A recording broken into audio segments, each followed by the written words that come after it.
தொழிற்சங்க தலைவர், எளிமையானவர், பண்பாளர் ஐயா ஜார்ஜ் பெர்னாண்டஸுடைய 97வது பிறந்தநாள் விழாவிற்கு வருகை தந்திருக்கின்ற ஐயா குமேலிம் அவர்களே, நாகா மக்கள் முன்னணி கட்சியினுடைய தலைவர் திருச்சோ துமி அவர்களே,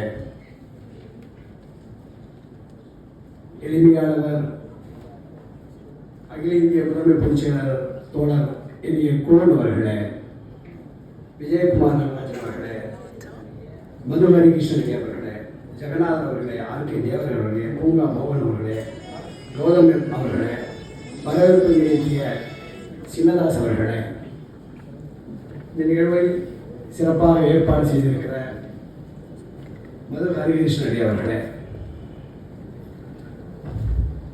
உங்கள் அனைவரையும் வருக வருக என வரவேற்கின்றேன்.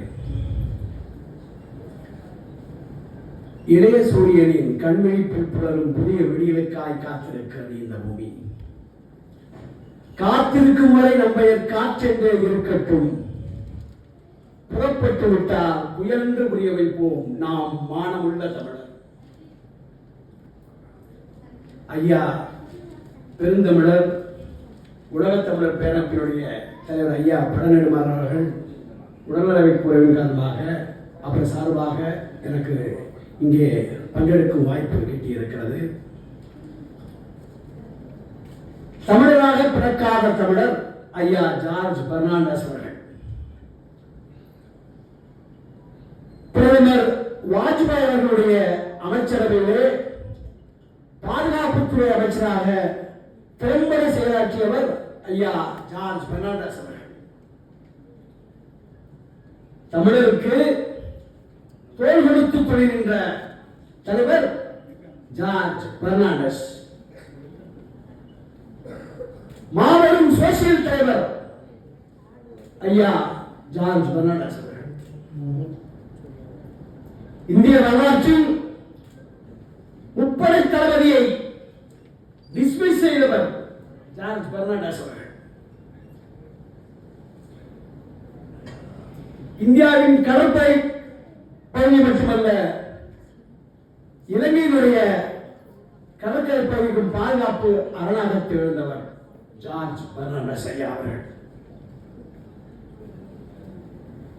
இந்தியாவின் பாதுகாப்புத்துறை அமைச்சராக இருந்த பிறகும் இல்லாத பிறகும் ஈழத்தமிழர் பிரச்சனைக்கு முழுமையான ஆதரவு தெரிவித்ததோடு ஆங்கிலம், இந்தி போன்ற மொழிகளில் நூல்களை எழுதி வெளியிட்டவர் ஐயா ஜார்ஜ் பெர்னாண்டஸ் அவர்கள். தமிழ்நாட்டில் இந்தியாவின் பல்வேறு மாநிலங்களில் நடைபெற்ற ஈழத்தமிழ் ஆதரவு மாநாடுகள் அனைத்திலும் பங்கு கொண்டவர் மூத்தவர் பெரியவர் பண்பாளர் ஐயா அவர்கள். 1977ஆம் ஆண்டு தில்லியில் ஈழத்தமிழுக்காக நடைபெற்ற அகில இந்திய மாநாட்டில் ஒன்றை மிகச் சிறப்பாக நடத்தி முடித்த பெருமைக்குரியவர் ஐயா அவர்கள். அந்த மாநாட்டிலே அகில இந்திய தலைவர்கள் பலரையும் முப்படை தளபதியில் பங்கு கொண்டு சிறப்பு செய்திருக்கிறார்கள். ஈழத்தமிழர்களுக்கு அரணாக இருந்திருக்கிறார்கள். தமிழ்நாட்டினுடைய அரசியல் தமிழுக்காகவும் இந்த மண்ணுக்காகவும் மக்களுக்குமாக போராடுகிற தமிழ் தேசியவாதிகளும் நட்பு பாராட்டி இருக்கிறார்கள் ஐயா அவர்கள். அந்த மாபெரும் தலைவருக்கு உலகத் தமிழர்கள் சார்பாக எனது வீர வணக்கத்தை செலுத்துகிறேன். நன்றி, வணக்கம்.